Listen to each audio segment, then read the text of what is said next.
Qué bendición estar nuevamente conectados para poder ser adiestrados. En esta hora nos corresponde el capítulo número 2 y estamos en la etapa de discipulado. Como ustedes recordarán, la semana pasada vimos el capítulo número 1 y tratamos acerca de el discipulado como un estilo de vida. Hoy vamos a estar viendo lo que es un discípulo. En el libro tenemos una definición que debemos de ponerle atención. Dice: persona que sigue una enseñanza, un estilo de vida que es tallado por un maestro que funciona como discipulador. Recordemos algo, y esto es vital para todos. Todos somos discípulos, pero naturalmente todos debemos llegar a ser maestros. Maestros, no estoy hablando en el sentido de magisterio secular, y no estoy hablando tampoco en el sentido de ministerio. Naturalmente el Señor va a levantar y se van a desarrollar los 5 ministerios, como ya se están desarrollando. Van a haber otros apóstoles, profetas, evangelistas, pastores y maestros, pero bajo la enseñanza que se ha impartido, toda la iglesia debe de ser o desarrollar la enseñanza, el ser maestros. Por eso acá dice que el discípulo es persona que la persona que sigue una enseñanza, un estilo de vida y que es tallado por un maestro que funciona como discipulador. Cada discipulador en los grupos de comunión familiar debe saber que está allí desarrollándose como un maestro. Está tallando la vida de todos aquellos discípulos que están permitiendo también ser formados conforme a las demandas del reino. A Cristo Jesús, a todo aquel que creía, le llamaba discípulo. Es importante que nosotros veamos que no somos solamente creyentes. En el evangelio tradicional, o los evangélicos tradicionales más bien, hacen distinción, hacen separación. Por ejemplo, se ven más como miembros que como discípulos. Otros se ven más como, hacen una separación entre creyente y discípulo. Creen que todos los nuevos convertidos son creyentes, pero discípulos no, son aquellos que buscan más del Señor, los ministerios mismos, ellos pues que están bien metidos o sumergidos, ¿verdad? Ellos sí son discípulos, pero naturalmente esto, mis hermanos, carece de fundamento, porque la palabra creyente nos dice acá en el libro que aparece tan solo unas 12 veces en las Escrituras. Sin embargo, en el Nuevo Testamento el término discípulo aparece más de 250 veces. Entonces, todos nosotros tenemos que vernos como lo que somos discípulos del Señor. Y bajo ese entendimiento, entonces debemos de recordar que estamos comprometidos con el Señor, ¿verdad? Hay iglesias, naturalmente no Misión Cristiana del Calvario, pero hay iglesias u organizaciones en donde se ven solamente como, tienen incluso una clasificación de miembros honorarios, por ejemplo, aquellos que simpatizan con el evangelio, aquellos que dan alguna cuota, alguna ayuda económica y los tienen clasificados de esta manera. Todo aquel que reconoce a Jesús como Señor ya es un discípulo.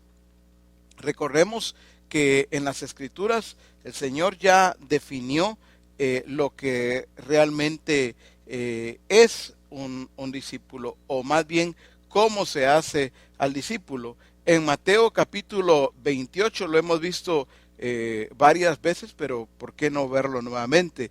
Dice: por tanto, en Mateo 28:19, id y haced discípulos a todas las naciones, bautizándolos en el nombre del Padre y del Hijo y del Espíritu Santo. Entonces, ¿cómo se hace un discípulo? Naturalmente bautizándolo, ¿verdad? Hay un proceso. El discípulo se arrepiente, eh, eh, confiesa que Jesús es el Señor, cree en su corazón que Dios le levantó de entre los muertos y se bautiza, este ya es un discípulo. Un discípulo que naturalmente debe ser formado. Ya es un discípulo bajo lo que el Señor, la directriz que el Señor dio, pero sin embargo luego dice en el verso 20, enseñándoles que guarden todas las cosas que os he mandado. Ah, bueno, es un discípulo, pero que debe ser enseñado. Ya es un discípulo, pero que debe ser formado, y formado de acuerdo a las cosas que el Señor ha mandado. Muy bien, ahora dice acá, ¿qué implica ser discípulo? Si naturalmente un discípulo ya está comprometido con el Señor, ya está comprometido con su reino, y esto es importante y necesario que nosotros lo enfaticemos. El discípulo que ya, ya es un discípulo, obviamente, se arrepintió, creyó en su corazón que Dios le levantó de entre los muertos a Jesús, confesó que Jesús es el Señor, se bautizó, hay que enseñarle de que ya está comprometido con el Señor y con su reino. Desde ahí ya está comprometido, no tenemos que estarle pidiendo o llamando a que se comprometa con el Señor. Pero dice, ¿qué implica ser discípulo? Aquí debo hacer una aclaración y espero que esta aclaración despeje cualquier inquietud, despeje cualquier duda de ustedes.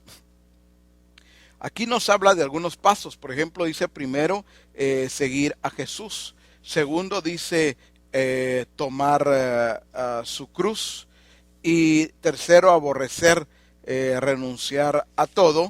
Y luego dice cuarto, llevar fruto. Y aún nos da un quinto que dice tener amor unos con otros. Sexto, permanecer en su palabra. Ahora, esta es la aclaración.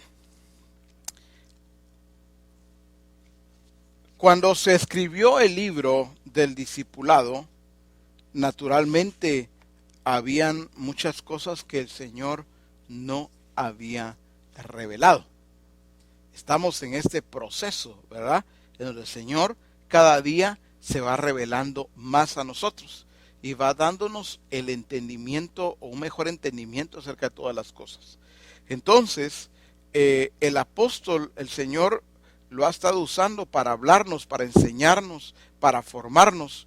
Y hace algún tiempo el apóstol nos enseñó acerca de la diferencia de el discípulo, cómo se hacía antes de la muerte y resurrección de Cristo Jesús, y el discípulo después de su resurrección. Naturalmente el discípulo antes de la muerte de Jesús se hacía por requerimientos, por logros. Por eso encontramos en el libro, nos habla de seguir a Jesús, ¿verdad? Naturalmente el Señor dijo en Mateo 4, 19 al 20, y les dijo, venid en pos de mí y os haré pescadores de hombres. Ellos, dejando al instante las redes, les siguieron. Ahora, nosotros entendemos esto, que hoy no se trata de seguir a Cristo, sino Cristo está en nosotros. Los discípulos tuvieron que seguir literalmente a Cristo Jesús. Pero otra vez, Jesús no había muerto, obviamente, mucho menos había resucitado. Entonces, es importante entender bajo qué entonces entendimiento vamos a enseñar esto. Muy bien, nos habla acá de que es necesario que entendamos que todos tenemos que tener un estilo de vida. Nos hablan las escrituras que en los hechos los apóstoles y todos los discípulos todos los convertidos, pues ya discípulos, dicen que permanecían en la doctrina. Permanecían en la doctrina. ¿La doctrina de quién? Dice que permanecían en la doctrina de los apóstoles. pero esto se refiere al estilo de vida. Jesús les enseñó estilo de vida a los apóstoles y los apóstoles enseñan estilo de vida. No enseñan un conjunto de dogmas, un conjunto de reglas humanas a seguir, sino que enseñan un estilo de vida porque Cristo está en nosotros. Ahora, entonces, ¿qué implica ser discípulo? Pues implica abandonar el antiguo estilo de vida y hoy mostrar a todos que tenemos un estilo de vida distinto. ¿Quién produce esa vida? No la produce una serie de reglas o reglamentos humanos. Ese estilo de vida lo produce el mismo Espíritu del Señor en nosotros y nos lleva a ser transformados de gloria en gloria y nos lleva naturalmente a manifestar a Cristo Jesús. Aquí dice, segundo, tomar su cruz. El apóstol nos enseñaba también ahora, hace poco tiempo, de que en aquellos tiempos el discípulo entonces se hacía bajo requerimientos, seguir a Jesús, tomar su cruz. Sin embargo, el apóstol Pablo enseña ahora en Gálatas un texto muy conocido por todos, pero dice en Gálatas 2:20, con Cristo dice, estoy juntamente crucificado y ya no vivo yo, mas vive Cristo en mí, y lo que ahora vivo en la carne, lo vivo en la fe del Hijo de Dios, el cual me amó y se entregó a sí mismo por mí. El apóstol Pablo entonces, bajo la revelación que el Señor le ha dado, él mismo dice que por cuanto agradó al Padre revelar a su Hijo en mí, él dice, con Cristo estoy juntamente crucificado. Él no dice, estoy llevando mi cruz cada día. No, él está hablando en un tiempo y en tiempo presente. Dice, con Cristo estoy juntamente crucificado. No dice, fui crucificado. Habla de un tiempo permanente, un tiempo presente, un tiempo continuo. ¿Por qué? ¿A qué se está refiriendo? Con Cristo estoy juntamente crucificado. Está hablando del viejo hombre, está bien hablando de la vieja naturaleza, esa misma que nos enseña más adelante también el apóstol Pablo cuando dice, haced morir lo terrenal en vosotros. Naturalmente, este tipo de discípulo, antes de Jesús, era un discipulado y se hacía el discípulo bajo logros, bajo requerimientos. Pero después de la muerte de Cristo Jesús y su resurrección, entonces ustedes y yo somos discípulos bajo gobierno. Es muy distinto ser un discípulo por logros, un discípulo por requerimientos y ser un discípulo bajo gobierno del Espíritu, bajo el señorío de Cristo. Ahí es donde ustedes y yo nos encontramos. ¿En qué estado? Pues con Cristo estoy juntamente crucificado.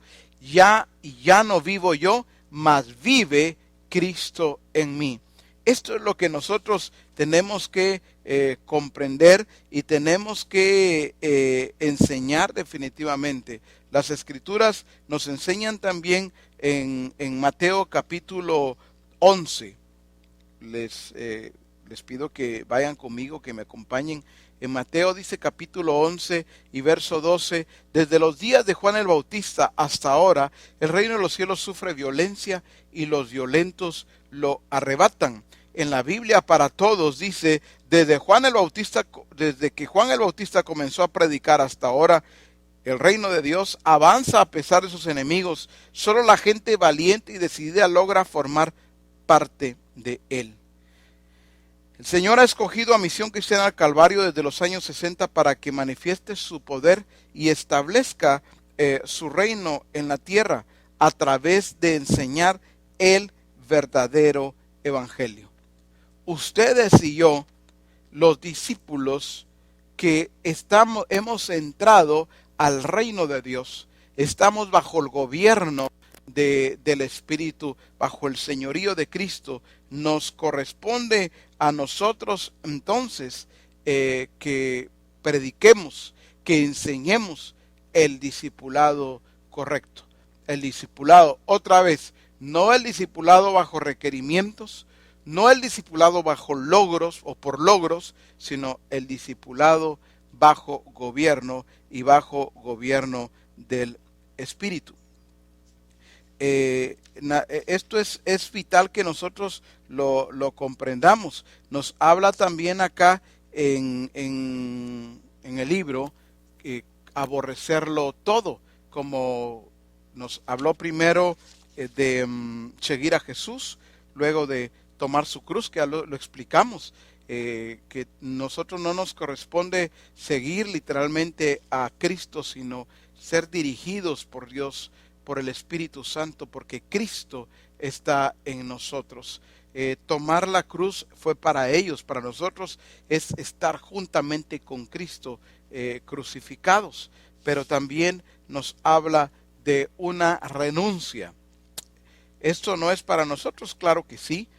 Tenemos nosotros que aprender a establecer las prioridades, y dentro de estas prioridades es necesario que entendamos aquello en lo cual el Señor pide que nosotros lo dejemos totalmente. Aquello dice: despojados del viejo hombre que está viciado conforme a esos deseos engañosos. Entonces, esto es lo que tenemos que entender nosotros.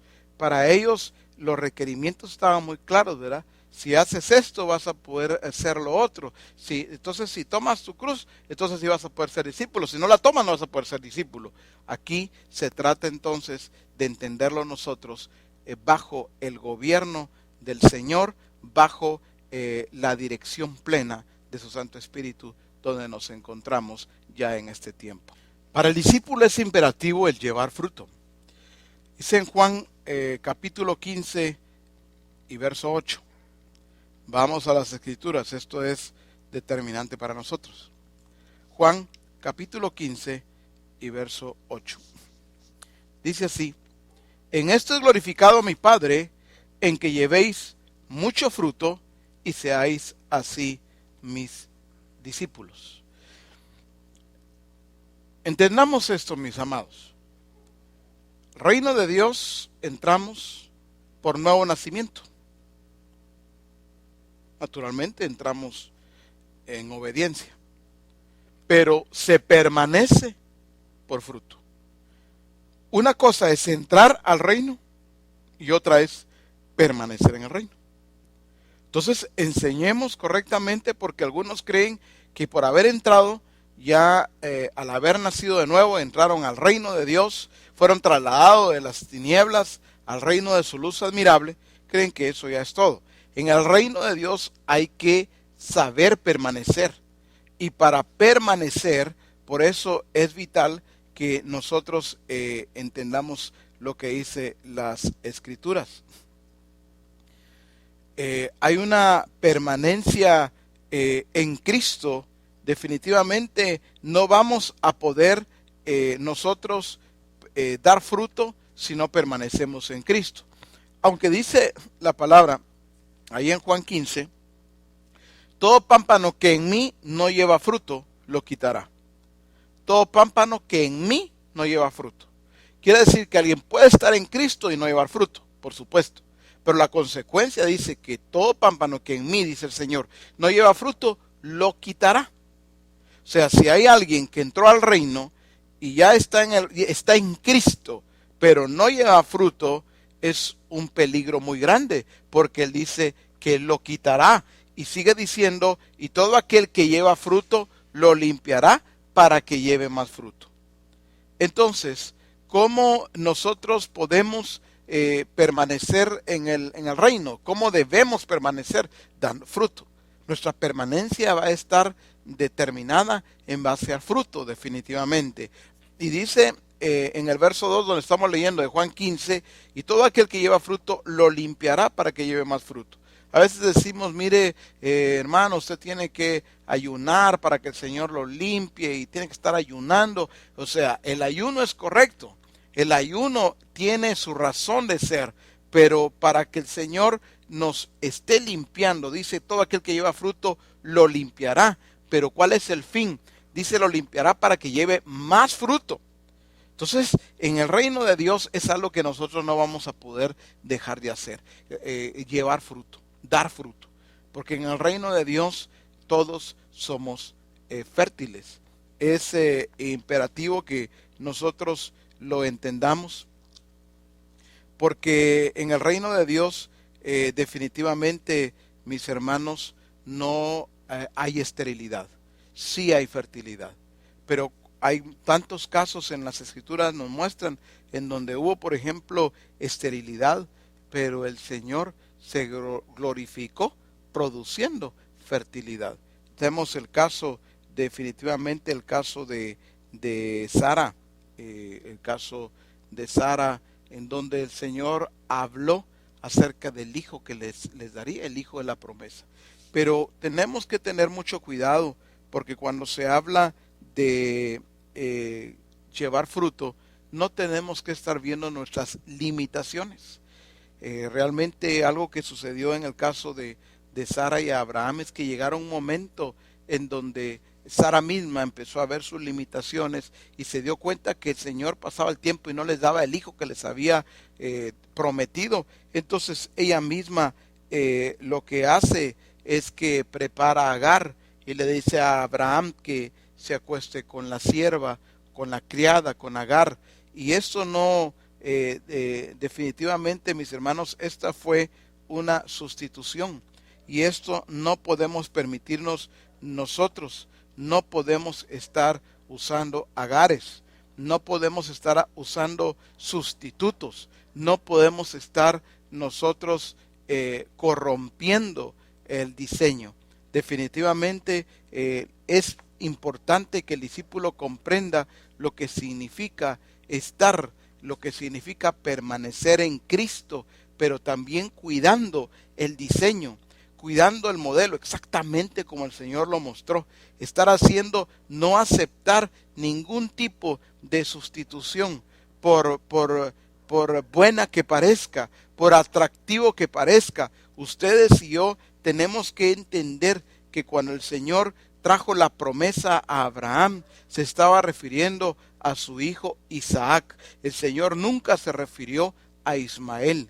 Ese fue ya una sustitución, ese fue ya algo que se sacó como decimos nosotros aquí en Guatemala, comúnmente bajo la manga, ya se lo sacó Sara, y Sara llevó a Abraham para que él, le habló para que él se acostara con Agar y que de ahí viniera el hijo. Era como darle una ayuda a Dios. Bueno, ya que no vienen, pues nosotros hagámoslo a nuestra manera, ya que no viene el hijo de la promesa.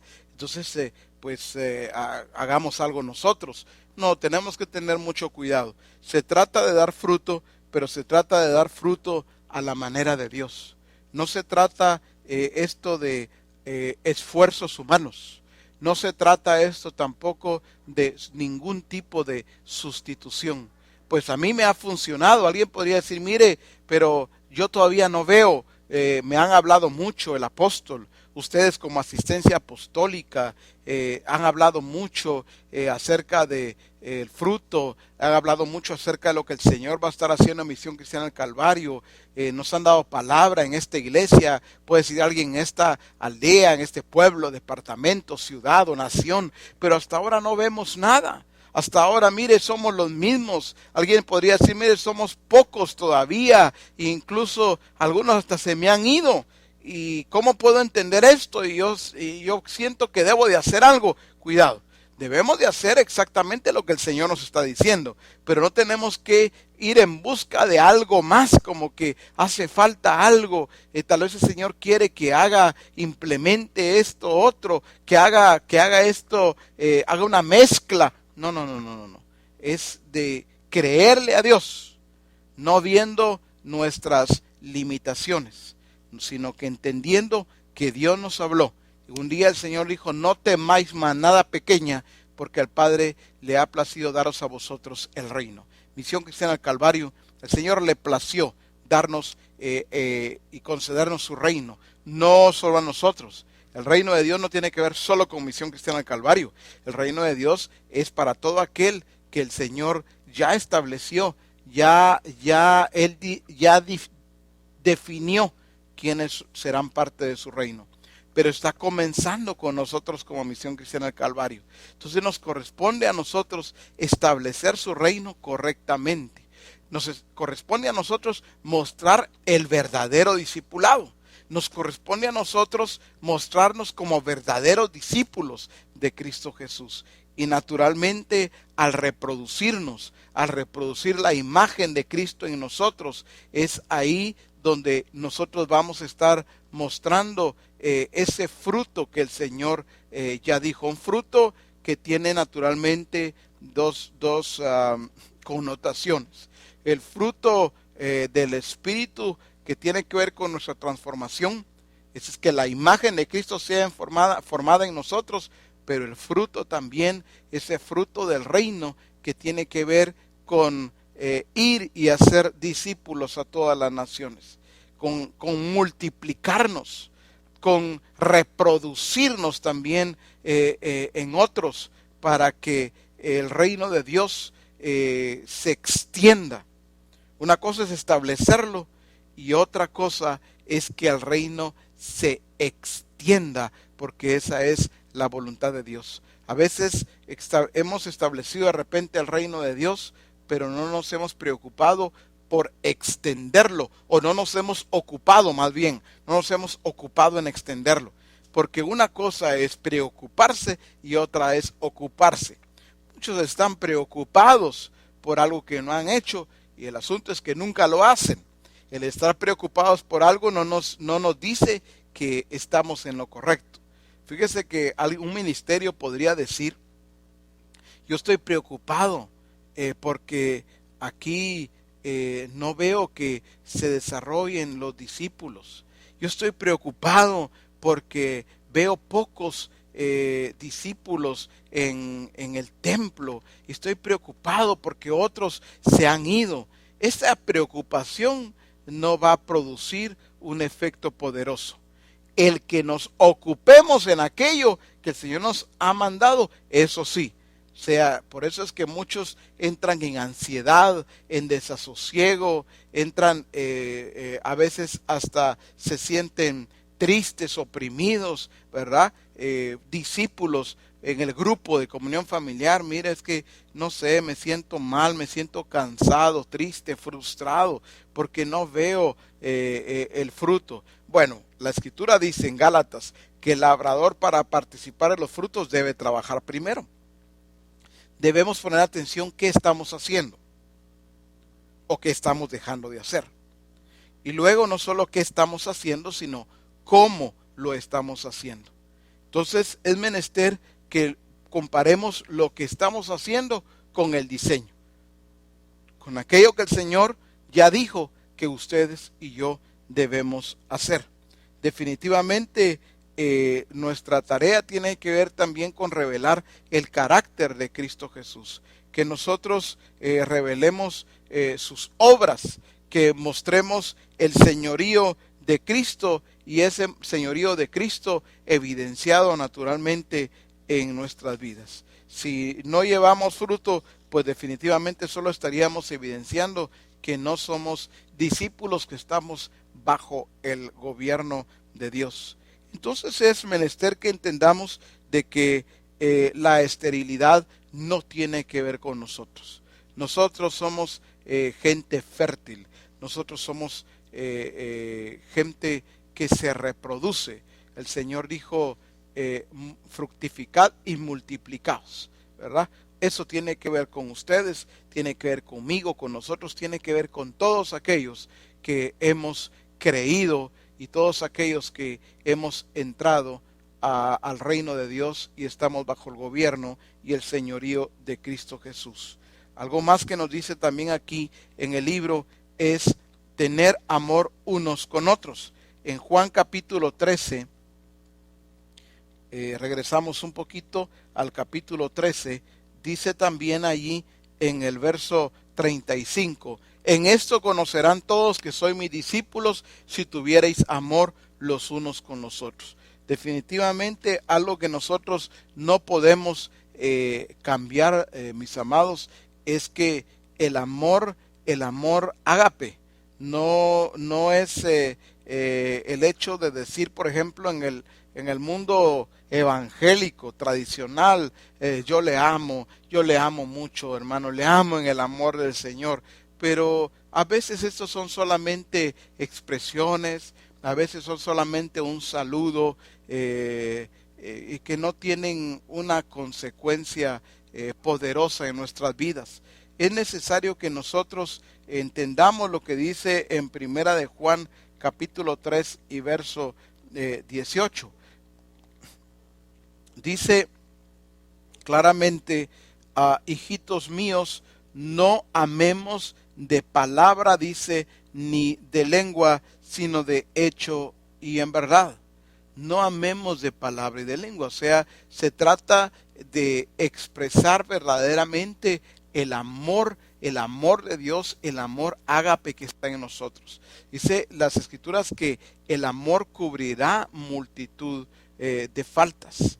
No es ese amor, también dice en las Escrituras, el amor sea sin fingimiento. No es un amor fingido, es un amor genuino, es un amor real, es el amor ágape, el amor que no busca lo suyo, que no se irrita, el amor que no se envanece, el amor que no se jacta, es el amor que nunca deja de ser. Ese es el amor del Señor en nosotros. No tenemos que estar mezclando otro amor, es sino el amor de Dios. El amor humano es diferente, ¿verdad? El amor humano es condicional, ¿verdad? El amor, bueno, si me amas, yo te amo. Si no me amas, pues entonces yo tampoco te amo. Si haces esto, pues yo también voy a hacer lo otro. No, dice claramente las Escrituras que el amor es sufrido, es benigno. El amor de Dios, el amor no busca lo suyo, todo lo cree, todo lo soporta, nunca deja de ser.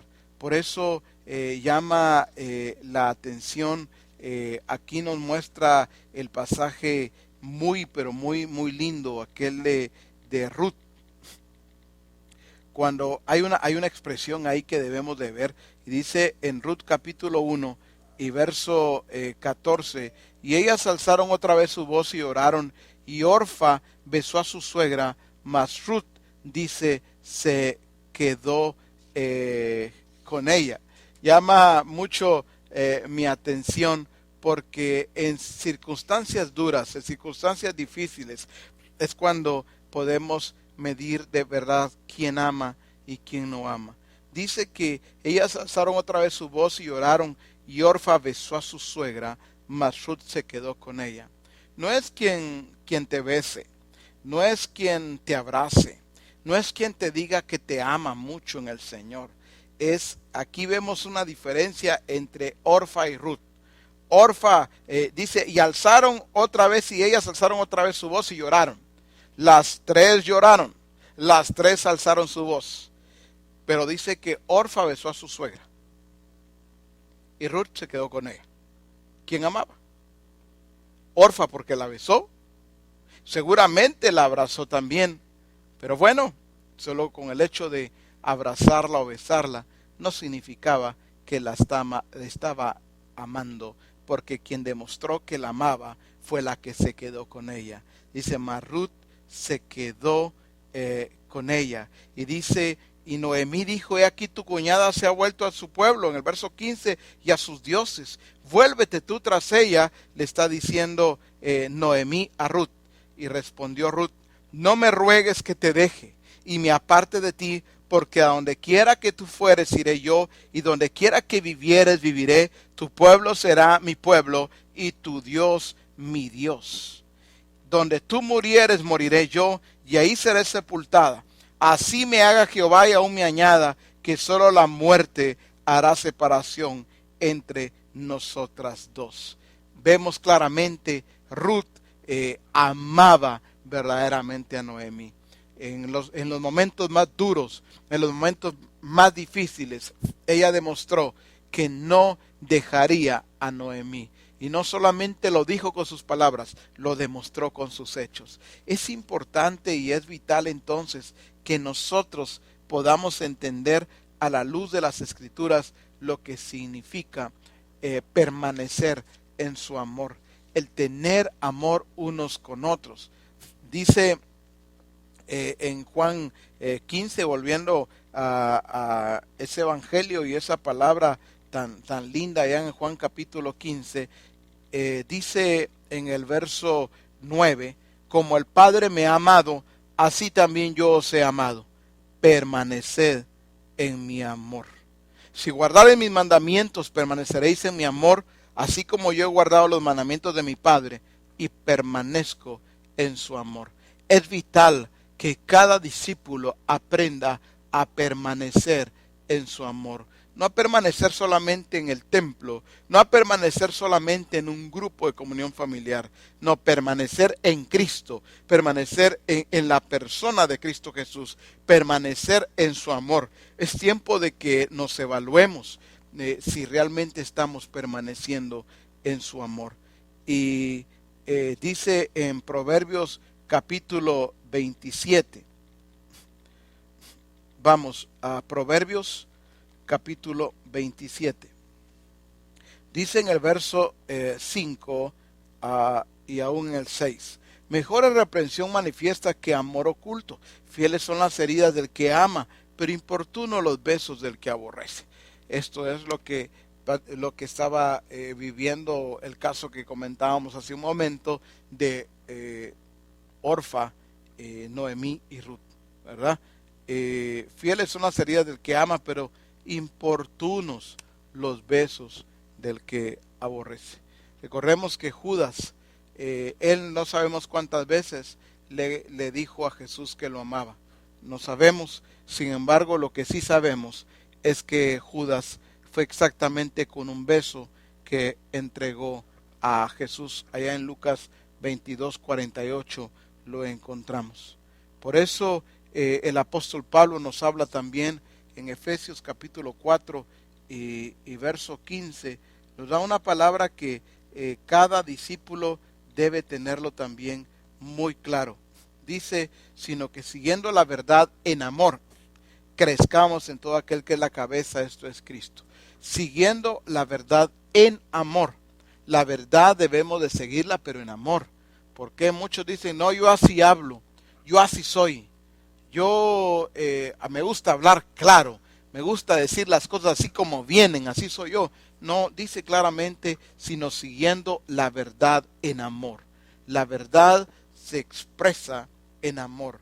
La verdad se enseña en amor. Eso dice las Escrituras. Y vamos a un punto más y final también que tiene que ver con lo que estamos enseñando, y es que es un discípulo. ¿Cómo tiene que comportarse el discípulo? ¿Cómo tiene que vivir el discípulo? Y dice en lo último que veremos hoy, permanecer en su palabra. Y ahí en Juan capítulo 8, Juan 8 y verso 31, dice así. Muy bien, Juan 8:31.